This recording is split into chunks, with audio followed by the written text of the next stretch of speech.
बीड जिल्ह्याच्या आष्टी तालुक्यातील वैद्यकीय क्षेत्रामधील एक सुप्रसिद्ध व्यक्तिमत्व म्हणजे डॉक्टर श्रीराम गर्जे।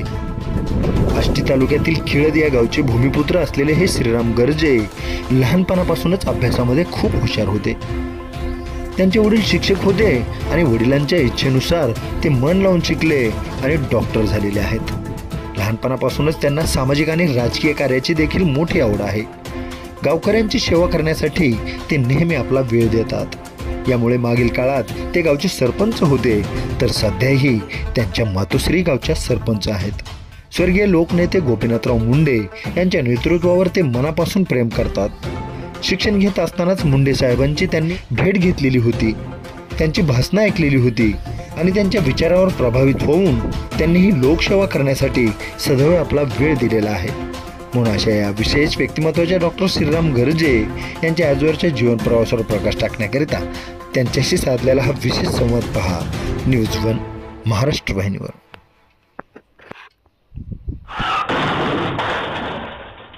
नमस्कार, मी डॉक्टर श्रीराम गर्जे, राहणार खिळद, माजी सरपंच। तसेच मी 2012 पासून राजकारणामध्ये आहे खिळद गावच्या। 2012ला मी उपसरपंच होतो। मी पॅनल टाकला होता, माझा पूर्ण पॅनल निवडून आला होता।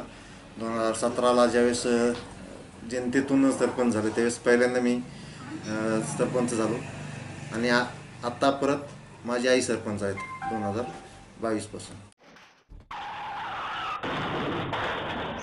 नमस्कार, न्यूज वन महाराष्ट्र चॅनलची टीम आत्ता आहे आष्टी तालुक्यातील खिळद या गावामध्ये। या गावचे भूमिपुत्र वैद्यकीय क्षेत्रामध्ये ज्या व्यक्तीचं नाव आहे त्याचबरोबर सामाजिक आणि राजकीय जीवनात सुद्धा ते अग्रेसर असतात। अगदी सांगायचं म्हटलं तर गावचे सरपंच आणि आत्ता त्यांच्या मातोश्री सरपंच आहेत। अर्थातच मी बोलतोय अशा व्यक्तीबद्दल की ज्या व्यक्तीने लोकनेते गोपीनाथरावजी मुंडे साहेब एकूणच मुंडे कुटुंबावर खूप प्रेम केलं आणि मुंडे साहेबांकडे बघून त्यांनाही वाटलं की आपण सुद्धा या ठिकाणी समाजाचं देणं लागतो, गावचं देणं लागतो, गावच्या मातीची आपण सेवा केली पाहिजे आणि अगदी हेच ब्रीद डोक्यात ठेवून मनात ठेवून राजकारणात आले आणि मागच्या अनेक वर्षापासून ते तर गावच्या राजकारणात सक्रिय आहेत। अर्थातच ती व्यक्ती आपल्यासमोर आहेत डॉक्टर श्रीराम गर्जे। डॉक्टर साहेब, मुलाखतनामा या कार्यक्रमात तुमचं स्वागत। अगदी मला सुरुवात करावीशी वाटते आज मागच्या अनेक वर्षापासून म्हणजे 2012 पासून नाही का ते आज तागायत। कधी तुम्ही आता तुमच्या आई सरपंच आहेत तर मगच तुम्ही उल्लेख केला की लोकनेते गोपीनाथरावजी मुंडे साहेब हे आमचं दैवत नाही का आणि साहेबांकडे पाहून आम्ही इकडे आलो राजकारणामध्ये। एक विचार असं वाटतं की वयाच्या कितव्या वर्षी तुम्ही साहेबांना जवळून पाहिलं, त्यांचं भाषण ऐकलं, त्यांचे विचार ऐकले की जेणेकरून तुम्हालाही वाटलं की आपण सुद्धा राजकारण आणि समाजकारण केलं पाहिजे? मी 10वीला असताना 1998 मध्ये मी साहेबांचं लोकसभेची वेळेस कड्याला भाषण ऐकलं होतं। लोकसभेचा प्रचार चालू असताना रजनीताई पाटील उभा होत्या त्यावेळेस पहिलं भाषण त्यांचं ऐकलं होतं। कडा या ठिकाणी लोकसभेची निवडणूक होती, त्यावेळेला त्यांची सभा होती नाही का आणि त्या सभेमध्ये पहिल्यांदा तुम्ही ते भाषण ऐकलं, काय वाटलं नेमकं त्या क्षणाला तुमच्या? त्यांच्याविषयी तर ऐकलेलंच होतं, कारण 1992 पासून समजा 92ला मी लहान असतो थोडे, पण 95 पासून ज्यावेळेस ते सत्तेत आले त्यावेळेसपासून थोडं कळायला लागलं होतं आणि त्यांची काम करण्याची पद्धत किंवा त्यांनी बोलण्याची पद्धत। एकदा जर ते एक माणसाला भेटले, माझीच एक आठवण सांगतो। मी औरंगाबादला आता छत्रपती संभाजीनगर BHMSला असताना गणेशोत्सवाच्या काळामध्ये साहेबांना आरतीला बोललो होतो आम्ही सगळ्या मुलांनी तिथल्या, म्हणजे आपल्या बीड जिल्ह्यातली जेवढी मुलं होते तेवढ्यांनी मिळून आम्ही गणपती बसवला तर साहेबांना आरतीला बोलवलं होतं। तर 2006 मध्ये साहेबांची माझी ओळख झाली, म्हणजे पहिल्या वेळेस भेटलो त्यांना। छत्रपती संभाजीनगर या ठिकाणी तुम्ही BAMS करत आणि त्यावेळेला सगळ्या बीड जिल्ह्यातील मुलांनी गणपती उत्सव जे शिक्षणासाठी आपल्या जिल्ह्यातली मुलं आली होती त्यांनी साहेबांनी गणपती उत्सवामध्ये तुम्ही साहेबांना आरतीसाठी बोलवलं होतं, मग साहेब आलते का? हो आलते। मग त्यावेळेला त्यांनी प्रत्येक मुलाचं नाव विचारून ओळख करून घेतली। त्यानंतर 2013 मध्ये छावणीला आलते आष्टीला। आपले आता सध्याचे आमदार आहेत आमचे बाळासाहेब काका आजबी, त्यांच्या छावणीला भेट देण्यासाठी मुक्कामी थांबली होती त्यावेळेस 7 वर्षानंतर सुद्धा त्यांनी डायरेक्ट ओळख केली। मला असं वाटतं की तुमच्या अगदी मनामध्ये ते नाव अगदी पूर्णपणे कोरल्या गेलं नाही का, की लोकनेते गोपीनाथरावजी मुंडे साहेब. अगदी मला एक विचार असं वाटतं की लहान वयामध्ये तुम्हाला साहेबाबद्दल आकर्षण, समाजकारण, राजकारण, पण तरी तुम्ही शिक्षण सोडलं नाही का. बऱ्याच वेळा काय होतं की राजकारणाकडे तुमचा कल असला की तुमचं शिक्षणाकडे लक्ष थोडं कमी होतं. तर मग वैद्यकीय क्षेत्रात जावं, आपण डॉक्टर व्हावं, यासाठी आपण काय प्रयत्न केले नक्की, म्हणजे आपण घेतलेली मेहनत सर्व? मी वडील शिक्षक होते माझे, तर मुख्याध्यापक आहेत ते, आणि पहिल्यापासून शाळेत चांगला होतो. त्याच्यानंतर त्यांची इच्छा होती की डॉक्टर व्हावं. वडिलांची इच्छा होती की मुलांनी डॉक्टर व्हावं आणि वडिलांची तुम्ही इच्छा पूर्ण केली. परंतु एक विचार असं वाटतं की राजकीय पटलावर जे तुमचं आगमन झालं, कारण बऱ्याच वेळेला काय असतं की आपल्याला सरपंच व्हावं वाटतं, जिल्हा परिषद सदस्य व्हावं वाटतं, पण लोक आपल्याला स्वीकारत नाहीत. तुम्हाला मात्र लोकांनी स्वीकारलं. असं काय केलं की अगदी खेळद या गावातील ग्रामस्थांनी, इथल्या मतदारांनी तुम्हाला स्वीकारलं? खेळत गावची पार्श्वभूमी थोडी वेगळी आहे. मला राजकारणाची आवड होती, पण राजकारण देण्याचे इंटरेस्ट नव्हता काही. आपलं काम आपण याच्यातच मी व्यस्त असायचो. पण कसं असतं, जे त्या काळाचे जे गावातले गावपडरी म्हणा आपण ते असतील, त्यांनी खूप त्रास दिला होता लोकांना. त्यावेळेस अशी परिस्थिती कोणतरी पुढं झालं पाहिजे, आणि त्यावेळेस मी झालो. मला असं वाटतं की ज्या ज्या वेळेला त्रास होतो नाही का, अन्याय होतो, त्या त्यावेळेला रामाने अवतार घेतला आहे. आणि या खेळद या गावामध्ये श्रीरामाची खऱ्या अर्थानं एंट्री झाली राजकारणामध्ये.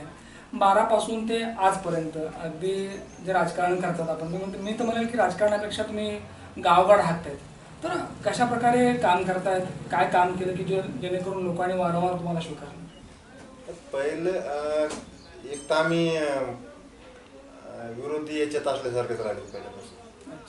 कारण त्यावेळेस आम्ही 2012ला ज्यावेळेस निवडून आलो, त्यावेळेस माननीय सुरेशांना जशी मंत्री राज्यमंत्री होती, आणि त्यांच्यात समजा त्यांच्या पॅनल निवडून आलो होतो. त्याच्यानंतर छोटे एवढे काही लोकांच्या अपेक्षा अशा नसतात की गावाचं चालवायचं म्हणलं तर काय असते, आपण प्रेमाने वागलं पाहिजे. समजा एखादा माणूस, मला वाटते कामापेक्षा कामं तर करायची असतात, पण त्याहीपेक्षा आपली वागणूक चांगली पाहिजे. वागणूक चांगली.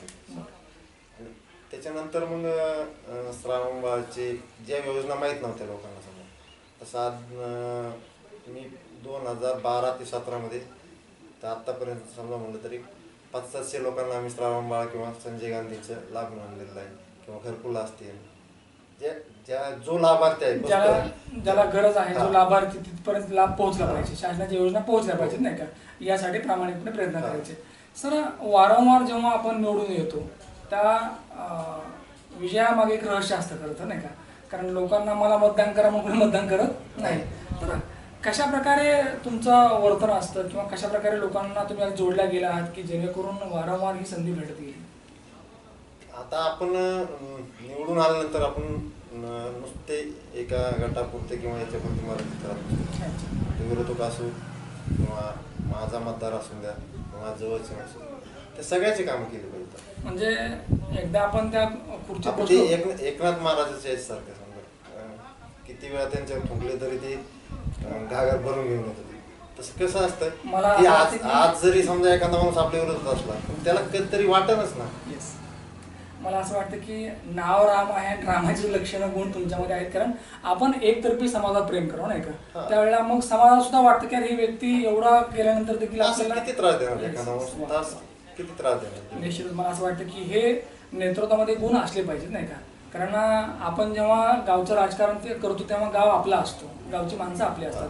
आता पुढील काळामध्ये तुमच्या आईच्या माध्यमातून आणखी काय करायचं आहे गावासाठी, कुठली विकास कामं करायची आहेत, कोणती अधुरी आहेत जे वाटतं आपल्याला की आपण ती पूर्ण केली पाहिजे? आता ते काही आमच्या काही व्यवस्थेचा डांबरीकरणाचा विषय आहे, तो 2019लाच निकाल निघला असता.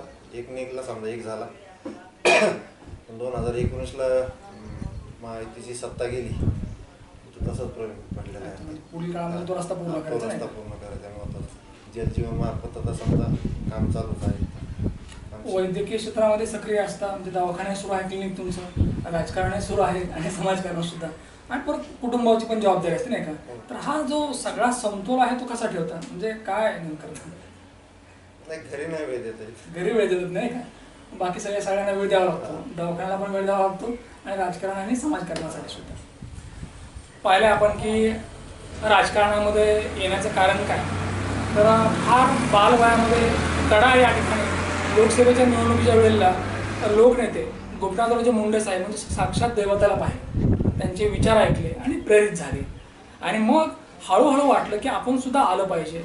अगदी वैद्यकीय शिक्षण पूर्ण केलं, डॉक्टर झाले, अगदी त्याही क्षेत्रामध्ये चांगलं काम करतात, लोकांची सेवा करतायत आणि त्याचबरोबर राजकारण आणि समाजकारणाच्या माध्यमातून 2012 पासून ते आज तागायत खेळत या गावचं नेतृत्व करतायत, गावचा विकास करतायत. आणि सगळ्यात महत्त्वाची बाब म्हणजे अगदी चारित्र्यसंपन्न गुणी आणि सर्वांशी हसतमुखाने चांगला व्यवहार ते ठेवतात. आणि म्हणून या गावातील रहिवाशांना, ग्रामस्थांना ते आपले वाटतात, आपल्या घरातले वाटतात.